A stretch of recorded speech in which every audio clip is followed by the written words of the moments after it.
ஒரு பாட்டில் 200 ரூபாய் உங்கள் கையில். பிரம்மச்சாரி பிரம்மச்சாரி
ಜಾಡಿ ಪಿಂಬಿಲಿ ಡೊಂಗೋಲೆ ಕೆಳಗೊಂಡು ನೀಡಿ ಕಪ್ಪಕ್ಕೆ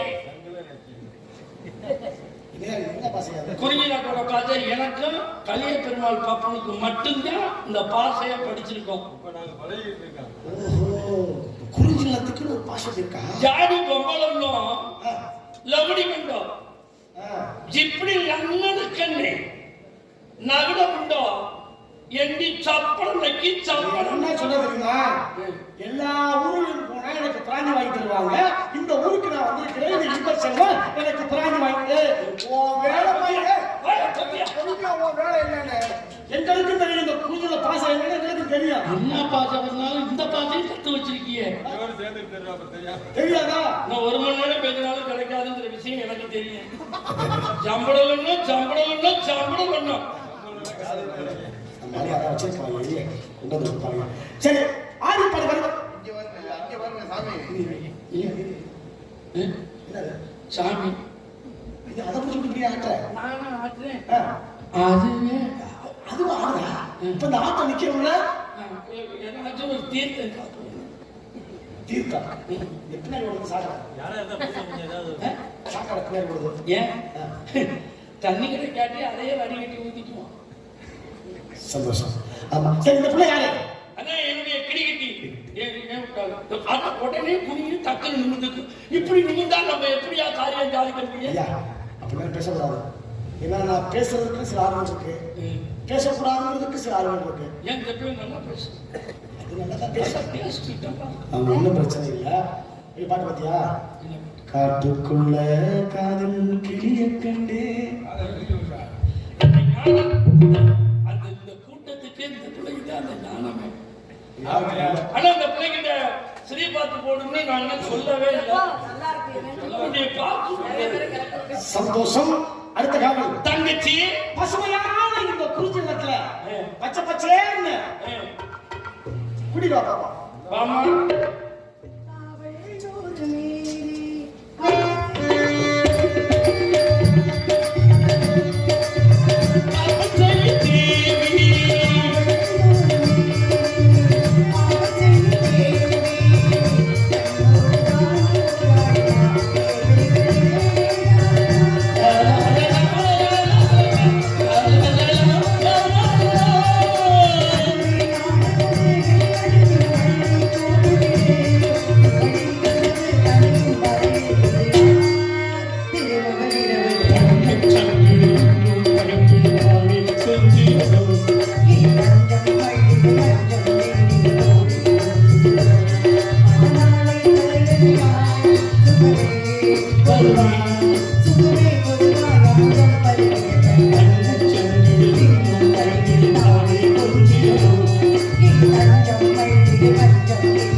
பெரியார் வந்திருக்கார். அழைத்து வாங்க பெரியார். ஐயா ஐயா என்ன எப்பா என்ன ஐயா ராஜா எப்பா ராஜா காண பெரியரை வருக, கழக பெரியரை வருக, பிரம்மாவின் புத்திரரை வருக, கலைவாணி மைதனி வருக, உலக சுற்று வாலிபனி வருக, பாட்டுக்கு நாரதர் என்று சொல்லக்கூடிய நல்லவரை வருக, வல்லவரை வருக வருக என்று என்னுடைய சார்பாகவும் என்னுடைய ஆட்ட மக்களின் சார்பாகவும் இசைக்கலைஞர்கள் அண்ணா தோழியருடைய சார்பாகவும் எவ்வளவு பெரிய பணி பார்த்தீங்களா? அண்ணாவா? ஆமா, பெரியாரு நீங்க நினைக்கின்ற போது அண்ணா இங்கே வந்து நிற்கின்றார். சும்மாவே இருக்காரா? யாரை பார்த்தாலும் எட்டியை குத்தி வரணும். அப்ப என்னோட பெரியாரை அழைக்கும் பொழுது அண்ணா வந்து நின்னார். மூத்த அண்ணா அண்ணா தோழியருடைய சார்பாக வரவேற்பு அதற்கு கடமைப்பட்டுள்ளேன் சுவாமி. என்னுடைய வரவேற்பு சிறியதாக இருப்பின் பெருமிதத்தோடு ஏற்றுக்கொண்டு எங்கள் எல்லோருக்கும் நல்லாசி தர வேண்டும். இது என்னுடைய வரவேற்பு. பூந்தேனில் கலந்து பொன்மஞ்சள் எழுந்து சங்கீதம் படிப்பதென்ன தள்ளாடி நடப்பதென்ன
இப்படி அறிவுள்ளவரை கடவுளை நடுவில் காண்பதுதான் என்னை முதுமொழிக்கு இணங்க முக்காலம் உணர்ந்து எக்காலத்தில் நன்மையிடம் நிறுத்தி நற்கடகந்தனை நிகழ்த்தி நாடு போற்றும் நாரதனை நற்பெதரை பெற்று மாமணி வர வேண்டும். எங்கள் எல்லோருக்கும் நல்ல ஆசி தந்து வந்த காலம்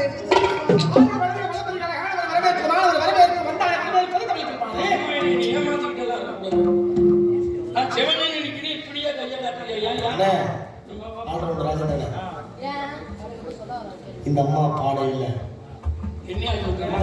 ஆட இல்ல உங்க ரெண்டு பேர்த்த பாக்குற பொழுது வள்ளியம்மா அம்மா பாட இல்ல அபிநயத்தோட ஆட இல்ல இவங்க ரெண்டு பேர்த்தையும் எங்கேயோ பார்த்த மாதிரி சாமி நாரதர் தானே நீங்க நாரதர் தானே உலகத்துல உலகம் நல்லா இருக்கணும் அப்படின்னா உங்களை மாதிரி ஞானிகள் ரிஷிகள் எல்லாரும் நாவல இருந்து வரக்கூடிய வார்த்தைகள் அறம் விழுந்த வார்த்தைகள் மாதிரி வரக்கூடாது. நல்ல வார்த்தைகள் வரணும். அப்பதான் நாடு நல்லா இருக்கணும். ஒரு வீடு நல்லா இருக்கணும் அப்படின்னா வீட்டுல உள்ள தாயோ தந்தையோ அறம் விழுந்த வார்த்தைகளை பேசக்கூடாது. அப்பதான் வீடு நல்லா இருக்கும். அப்ப நாடு நல்லா இருக்கணும் அப்படின்னா உங்களாட்ட முனிவர்கள் ரிஷிகள் நல்ல வார்த்தைகளை பேசணும். வீடு நல்லா இருக்கணும் அப்படின்னா ஒரு பெற்ற தாயும் தகப்பனும் நல்ல வார்த்தைகளை சொல்லணும். சொன்னீங்களே தங்கச்சி பாடையில அது என்ன பாடையிலனா சொல்றது இல்லையா? பாட்டு பாடும் பொழுது செய்வனை திருந்த செய்யன்னு சொல்றாங்க. அப்ப சொல்றத திருந்த சொல்லணும். கடவுள் மனிதனாக பிறக்க வேண்டும் பாட்டு கண்ணதாசன். அவன் காதலித்து வேதனையில் சாக வேண்டும் இது பாட்டு எழுதி கொடுத்து போயிட்டாங்க. சவுந்தரராசன் பாட முடியாது. இன்னைக்கு ரெக்கார்டிங் நாளைக்கு பாட முடியாது. இல்லையா காரணம் கடவுளை போய் சாகணும் நல்லதுக்காக அது அறம் இருந்தது பாட முடியாது.